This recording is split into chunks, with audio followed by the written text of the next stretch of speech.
Yeah, if you can explain why. Arabic and like speaks this much English. He understands but he can't like actually respond for 90% of what he's understanding from what you could also how it's hard for you to be coping because you have an extra different barrier that means that you're doing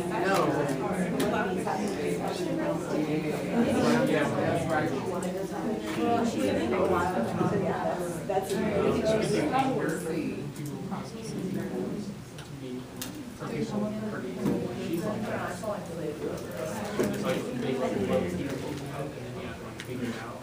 Pretty much.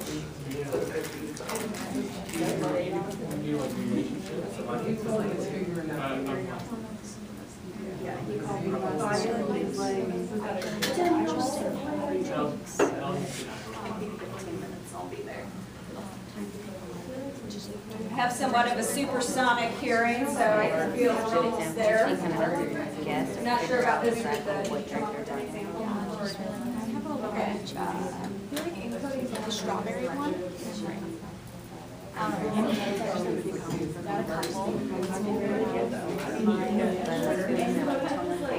giving them like a French speaks English versus when they're speaking Arabic.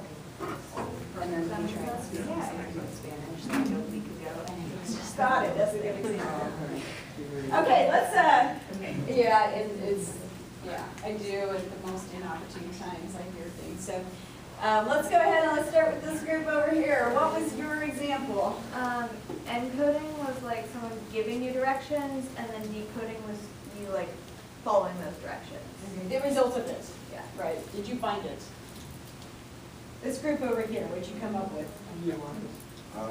So for like decoding, like if someone's mad at you, you're just trying to figure out what they're trying to say to you because there's just so many emotions behind it.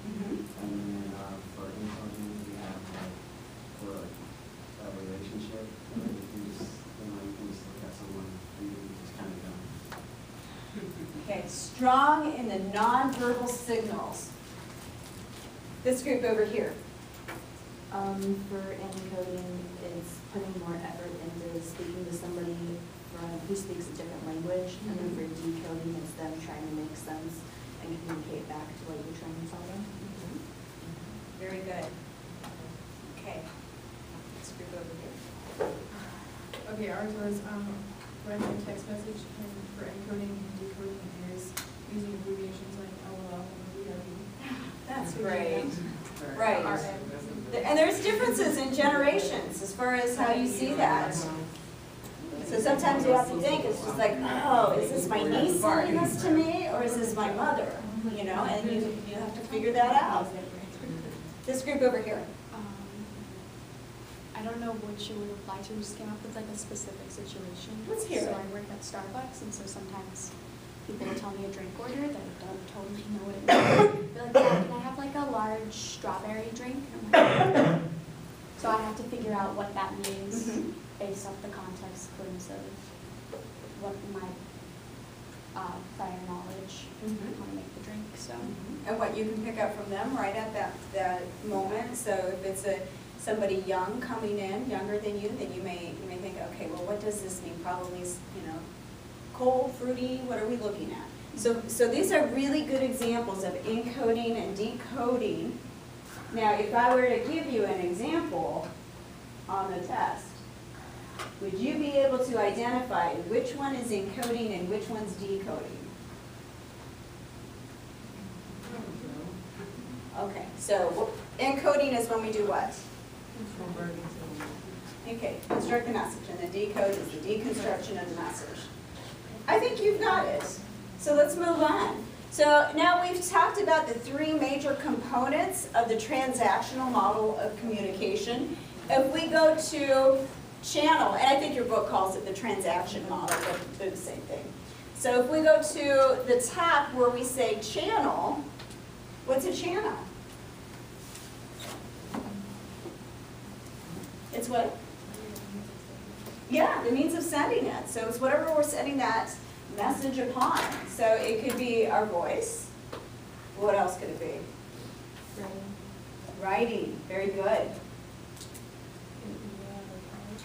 Okay, email, text, body language, sign language, excellent.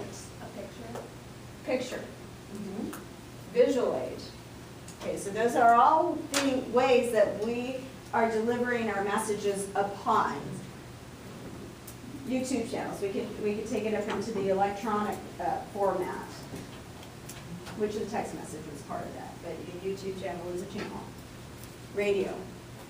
So now that we know what a channel is, let's take a look at feedback. The flow of the conversation.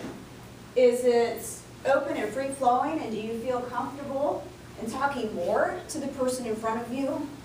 Or do you feel shut down? Okay, that's what feedback is about.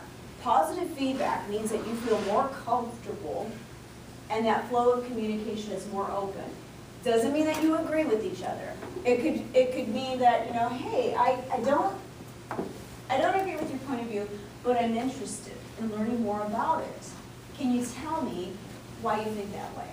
What kind of experiences have you had that led you to that? I just want to understand more. So that is going to be positive feedback, even though I may not agree. Now, negative feedback is when you feel shut down.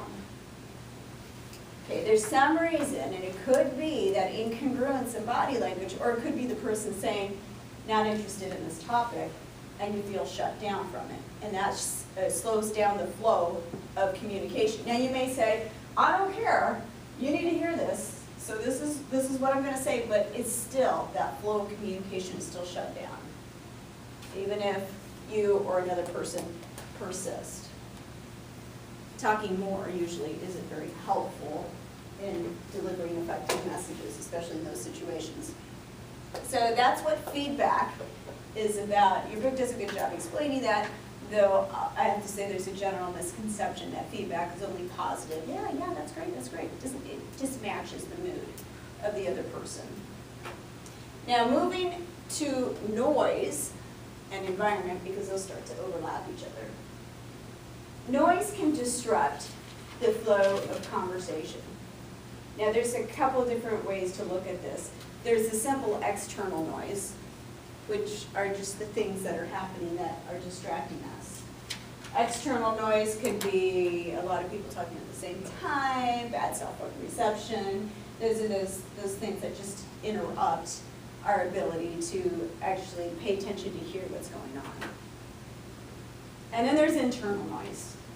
It's all kinds of things. So other than external noise, when we're looking at ourselves on the insides, what disrupts the flow of communication? It's a little voice in your head. Sometimes it's a big mouth, you know, it goes on and on. And, you know, so that voice inside our head, what do we talk about? What's going on in there? What's disrupting? Folks in our other parts of our life that seem to be more important or Okay, so you could be thinking about something that is occurring, the weather, for example. Some of you may be very worried. How many of you commute? Okay, one commuter in here. That's something that's going to be an added stress when that time comes. If you're commuting and you're thinking about that, maybe somebody's talking to you before you leave for school. That's going to be distracting for you. It's just like, you know, I'm just really worried about this because I have to get there safely. You could be sitting in this class thinking about your next class where you have a test. And so you have these things that just distract us. There's other things, there's the physical things. It's too cold, it's really cold out there. Okay, if you're too cold, how well do you listen? Too warm? Hungry? How many of you can listen when you're hungry? No. It gets more difficult. I'm not saying we can't. I'm just saying that these are barriers that we have. So you have a headache, you have the sniffles, whatever it is. These are things that can hinder our ability to be fully engaged in this process. And then other things we could look at. Time of day. Okay, how many of you are morning people in here? 3 morning people. Okay, how many of you have 4 morning people? Okay, so how many of you could be tired all day, and then at midnight, you're like, I can't sleep, I'm wide awake. Okay, this is when I get stuff done. All right, these are our night owls. Okay, and then we have some that are flexing in between. Okay, morning people, when's a great time to have a full conversation with you?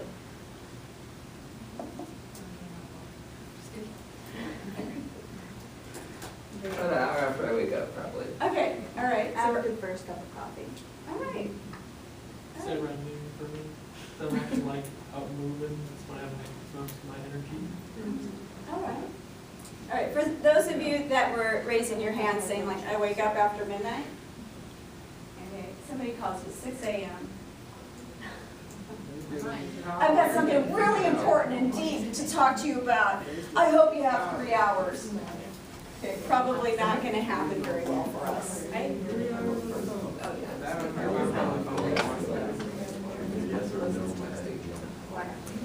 The context of the person in front of you makes a huge difference, which we're not covering in this, but that is very true.